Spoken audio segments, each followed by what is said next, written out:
अस्सलाम वालेकुम, क्या हाल चाल है, कैसे हैं जनाब? सब ठीक ठाक खैरियत से? मैं बिल्कुल ठीक हूँ अल्हम्दुलिल्लाह, और उम्मीद करती हूँ आप सब भी बिल्कुल खैरियत से होंगे। हम मौजूद हैं इस्लामियात की क्लास में, और इस्लामियात की पिछली क्लास में हम बात कर रहे थे अपनी किताब के सबक नंबर 23 पे, जिस पे हैं कुरान फहमी की मश्क। यानी कुछ अल्फाज मौजूद हैं जो अरबी के हैं और साथ साथ उनके उर्दू में माने भी दिए गए हैं। इसमें हमने 2 सफ़ात पे बात पिछली क्लास में की थी। उसमें तमाम अरबी के अल्फाज सुने थे, पढ़े थे, और साथ साथ उनके उर्दू में माने भी सुने भी थे और पढ़े भी थे। तो आज हम इससे आगे बढ़ेंगे और आज इस सबक के जो अगले 2 सफ़ात हैं उन पे हम बात करेंगे और उन्हें मुकम्मल करेंगे। तो जनाब जल्दी से किताब खोल लीजिए और आ जाइए पेज नंबर 91 और 92 पे। यहाँ पे भी हमारे पास अरबी और उर्दू के अल्फाज मौजूद हैं, और ये वो अल्फाज हैं जो हमारे पास कहाँ पर हैं? जी हाँ, कुरान पाक में मौजूद हैं। और अगर हम इन अरबी के अल्फाज को समझ लेते हैं, इनके माने याद कर लेते हैं, तो हमारे लिए कुरान पढ़ना और कुरान को समझना बहुत आसान हो जाता है। तो आ जाइए पेज नंबर 91 पे। पेज नंबर इस सफ़े पे भी 12 अल्फाज हमारे पास मौजूद हैं, और इसके साथ पेज नंबर 92 पे भी 12 अल्फाज मौजूद हैं। सबसे पहले हम पढ़ते हैं पेज नंबर 91 पे। तो यहाँ पे जो सबसे पहले लिखा हुआ है ये है अलका। अलका उर्दू में मतलब है फेंक देना। फिर है इस्तग़फ़रा। इस्तग़फ़रा उर्दू में माने हैं माफ़ी मांगना। इख्तलफ़ा। इख्तलफ़ा उर्दू में माने हैं इख्तिलाफ़ करना। इत्तबा। इत्तबा उर्दू में माने हैं अताअत करना।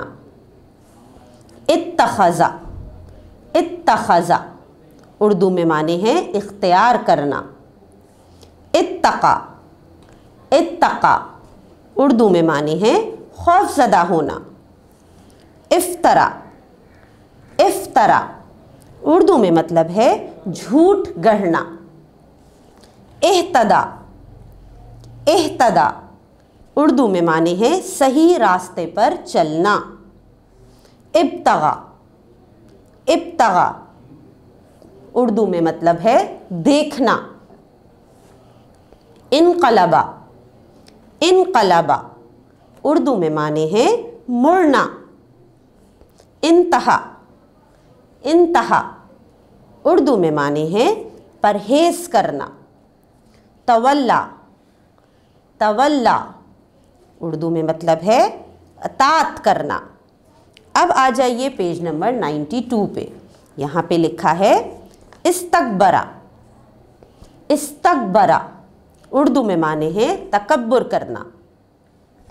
इस्तजाबा। इस्तजाबा उर्दू में मतलब है जवाब देना। इस्तता। इस्तता उर्दू में मतलब है कर सकना। लाना। लाना उर्दू में माने हैं लानत देना। बासा। बासा उर्दू में मतलब है बुलंद करना। दखला। दखला उर्दू में माने हैं दाखिल करना। रज़क़ा। रज़क़ा उर्दू में मतलब है फराहम करना। मकरा। मकरा मतलब है मंसूबा बनाना। ज़ल्ला। ज़ल्ला उर्दू में मतलब है गुमराह करना। जाहदा। जाहदा उर्दू में मतलब है जिद्दोजहद करना। ज़हबा। ज़हबा उर्दू में मतलब है पहुँचना। खरजा। खरजा उर्दू में मतलब है बाहर आना, आगे बढ़ना। तो ये वो अल्फाज थे जो हमारे इस सबक के आखिरी 2 सफ़ात पर मौजूद थे। अरबी भी मौजूद थी, साथ साथ इनके उर्दू में माने भी मौजूद थे।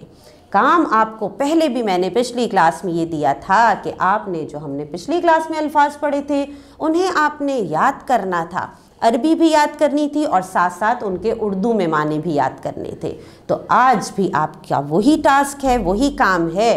पिछला मुकम्मल हुआ था, बहुत अच्छी बात है। तो आज भी आपने ये काम करना है कि जो अल्फाज को आज हमने पढ़ा है, सुना है, उनके उर्दू में मतलब पढ़े हैं, इन्हें आपने याद करना है। अरबी उर्दू दोनों याद करनी है और फिर वॉइस रिकॉर्डिंग में आपने अपनी टीचर को बताना है।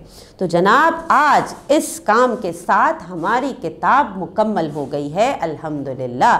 तो अपना सारा काम जल्द अज जल्द मुकम्मल कीजिए, अपनी टीचर को बताइए और फिर काम मुकम्मल हो जाएगा जी, यानी किताब मुकम्मल, काम मुकम्मल। तो चले जनाब, अपना बहुत सारा ख्याल रखिएगा, पढ़ाई पे तवज्जो दें और मेरी तरफ से अल्लाह हाफ़िज़।